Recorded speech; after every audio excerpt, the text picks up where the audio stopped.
जय माता दी। आप सभी को शारदीय नवरात्रि के तीसरे दिन की हार्दिक शुभकामनाएं। माता रानी आप सभी का कल्याण करे। आज हम इस वीडियो में आपको बताएंगे शारदीय नवरात्रि के तीसरे दिन के पूजा का शुभ मुहूर्त क्या रहेगा, राहु काल का समय क्या रहेगा, नवरात्रि के तीसरे दिन की पूजा की विधि क्या रहेगी और नवरात्रि के तीसरे दिन माँ दुर्गा के तीसरे स्वरूप माँ चंद्रघंटा की पूजा की जाती है। तो आज हम आपको चंद्रघंटा की संपूर्ण पूजा विधि बताएंगे। साथ ही चंद्रघंटा की पूजा करते समय आपको किस रंग के कपड़े पहनने चाहिए और कौन सा फूल आपको माँ चंद्रघंटा को अर्पित करना चाहिए और माँ चंद्रघंटा का प्रिय भोग क्या है।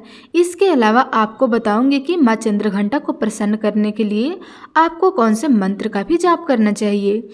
इसके अलावा आप माँ चंद्रघंटा की कथा का भी श्रवण करेंगे। साथ ही साथ नवरात्रि के तीसरे दिन किए जाने वाले एक इच्छा पूर्ति उपाय भी बताऊंगी, जिसे करके आप अपनी मोह मांगी मुराद को पूरा कर सकते हैं।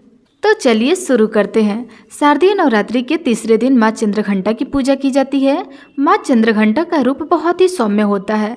वे असुरी शक्तियों से रक्षा करती है। माँ चंद्रघंटा की आराधना करने वाले अहंकार नष्ट हो जाता है और उनको सौभाग्य, शांति और वैभव की प्राप्ति होती है। माँ दुर्गा के तीसरे स्वरूप का नाम चंद्रघंटा है। इनके मस्तक में घंटे के आकार का अर्धचंद्र है, इसलिए इन्हें चंद्रघंटा कहा गया है। माँ चंद्रघंटा सिंह पर विराजती हैं। माँ चंद्रघंटा का स्वरूप सोने के समान कांतिवान है। देवी माँ की 10 भुजाएं हैं और 10 हाथों में खड्ग, बाण आदि हैं और माँ चंद्रघंटा के गले में सफ़ेद फूलों की माला है। उनकी मुद्रा युद्ध के लिए उद्धत रहने वाली है। माँ चंद्रघंटा भक्तों के कष्टों का निवारण शीघ्र ही कर देती है। इनका वाहन सिंह है, अतः इनका उपासक सिंह की तरह पराक्रमी और निर्भय हो जाता है। इनकी आराधना करने से साधन को चिरायु, आरोग्य, सुखी और संपन्न होने का वरदान प्राप्त होता है। माँ चंद्रघंटा की कृपा से साधन के समस्त पाप और बाधा नष्ट हो जाते हैं। तो चलिए जानते हैं शारदीय नवरात्रि के तीसरे दिन के शुभ मुहूर्त के बारे में और राहु काल का समय क्या रहेगा। इस साल तृतीया तिथि की शुरुआत 24 सितंबर को सुबह 4:51 पर हो जाएगी और तृतीया तिथि की समाप्ति 25 सितंबर को सुबह 7:06 पर होगी।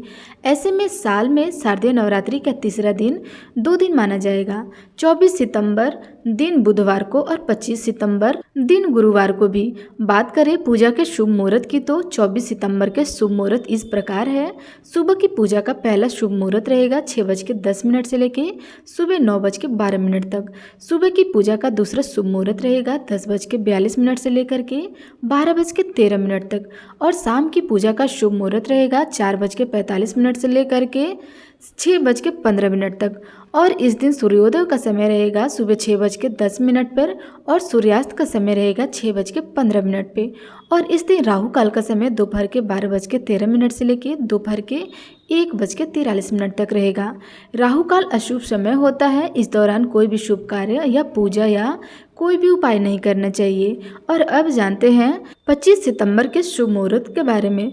सुबह की पूजा का शुभ मुहूर्त रहेगा सुबह 6:11 से लेकर सुबह 7:41 तक। सुबह की पूजा का दूसरा मुहूर्त रहेगा 10:42 से लेकर के दोपहर के 1:43 तक और शाम की पूजा का शुभ मुहूर्त रहेगा 6:14 से लेकर के रात्रि के 9:13 तक और इस दिन सूर्योदय का समय सुबह 6:11 पर रहेगा और सूर्यास्त का समय शाम के समय 6:14 पर रहेगा और इस दिन राहु काल का समय दोपहर के 1:43 से लेकर के दोपहर के 3:13 तक रहेगा।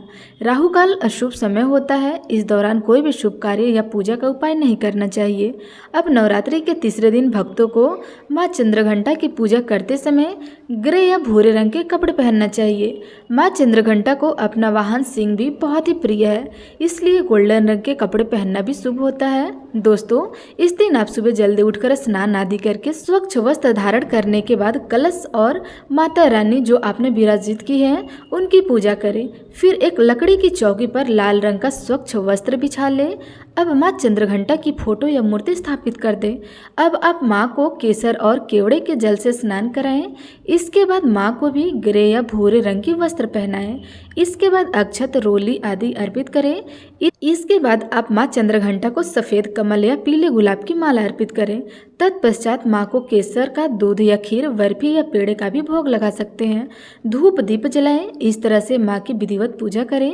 इसके पश्चात आप माँ चंद्रघंटा के इस मंत्र का भी उच्चारण करें। मंत्र है ओम ऐं ह्रीं क्लीं चंद्रघंटाय नमः। इस मंत्र का जाप 108 बार करें। या इसके अलावा आप दूसरा मंत्र, या देवी सर्वभूतेषु माँ चंद्रघंटा रूपेण संस्थिता नमस्तस्यै नमस्तस्यै नमस्तस्यै नमो नमः, इस मंत्र का भी जाप आप कर सकते हैं। इसके बाद आप अपनी मनोकामना माँ चंद्रघंटा से अवश्य बोलें। माँ चंद्रघंटा आपकी इच्छा अवश्य पूर्ण करेंगी। इसके बाद आरती करके विधि पूर्वक पूजा को संपन्न करें। दोस्तों, माँ चंद्रघंटा के घंटों की ध्वनि सदा अपने भक्तों की प्रेत बाधाओं से भी रक्षा करती है। तो चलिए अब हम सुनते हैं माँ चंद्रघंटा की कथा, जो इस प्रकार है। माँ चंद्रघंटा असुरों के विनाश के लिए माँ दुर्गा के तीसरे रूप में अवतरित हुई है, जो भयंकर दैत्य सेनाओं का विनाश करके देवताओं को उनका हिस्सा दिलाती है। देवी माँ का यह स्वरूप भक्तों को मनोवांछित फल दिलाने वाला है। आप संपूर्ण जगत की पीड़ा का नाश करने वाली है, जिसे समस्त शास्त्रों का ज्ञान होता है। वह मेधा शक्ति आप ही दुर्गा है। दुर्गा भवसागर से उतारने वाली भी आप ही है। आपका मुख मंद मुस्कान से सुशोभित, निर्मल और पूर्ण चंद्रमा के समान अनुकरण करने वाला है, और उत्तम स्वर्ण की मनोहर कांति से कमियां है, तो भी उसे देखकर महिषासुर को क्रोध हुआ और सहसा उसके ऊपर प्रहार कर दिया। यह बड़े ही आश्चर्य की बात है कि जब देवी का वही मुख क्रोध से युक्त होने पर उदय काल के चंद्रमा की भांति लाल और तनी हुई भौवें के कारण विकराल हो उठा, तब उसे देखकर जो महिषासुर के प्राण तुरंत निकल गए। यह उससे भी बढ़कर आश्चर्य की बात है कि क्योंकि क्रोध में भरे हुए यमराज को देखकर भला कौन जीवित रह सकता है। देवी, आप प्रसन्न हो। परमात्मा स्वरूप आपके प्रसन्न होने पर जगत का अभ्युदय होता है, और क्रोध में भर जाने पर आप तत्काल ही कितने कुलों का सर्वनाश कर डालती हो। यह बात अभी अनुभव में आई है, क्योंकि महिषासुर की यह विशाल सेना क्षण भर में आपके कोप से नष्ट हो गई है। कहते हैं कि देवी चंद्रघंटा ने राक्षस समूह का विनाश करने के लिए जैसे ही धनुष की टंकार को धरा व गगन में गुंजा दिया, वैसे ही माँ के वाहन सिंह ने भी दहाड़ना आरंभ कर दिया और माता की घंटों के शब्दों से उस ध्वनि को और भी बढ़ा दिया, जिससे धनुष की टंकार, सिंह की दहाड़ और घंटों की ध्वनि से संपूर्ण दिशाएं गूंज उठी। उस भयंकर शब्द व अपने प्रताप से वह दैत्य समूह का विनाश करके विजयी हुई। चलिए अब हम जानते हैं नवरात्रि के तीसरे दिन किए जाने वाले इच्छा पूर्ति के बारे में। दोस्तों, कहा जाता है कि माँ चंद्रघंटा को घंटी बहुत ही पसंद होती है, तो आज के दिन माँ चंद्रघंटा के सामने प्रसन्न मन से जो भी व्यक्ति घंटी बजाता है, तो माँ उसे मनचाहा वरदान देती है। जो दीपक आपने माँ चंद्रघंटा के आगे प्रज्वलित किया है, उसकी ज्योति को आपको लगातार बिना पलक झपकाए देखते रहना है और दीपक का ध्यान करते रहना है। अंत में माता को भोग लगाएं और क्षमा याचना करें। साथ ही अपनी मनोकामनाएं भी माँ को अवश्य बोलें। इससे माँ आपकी मनोकामनाएं अवश्य पूर्ण करेंगी। तो प्रेम से बोलिए चंद्रघंटा माता की जय।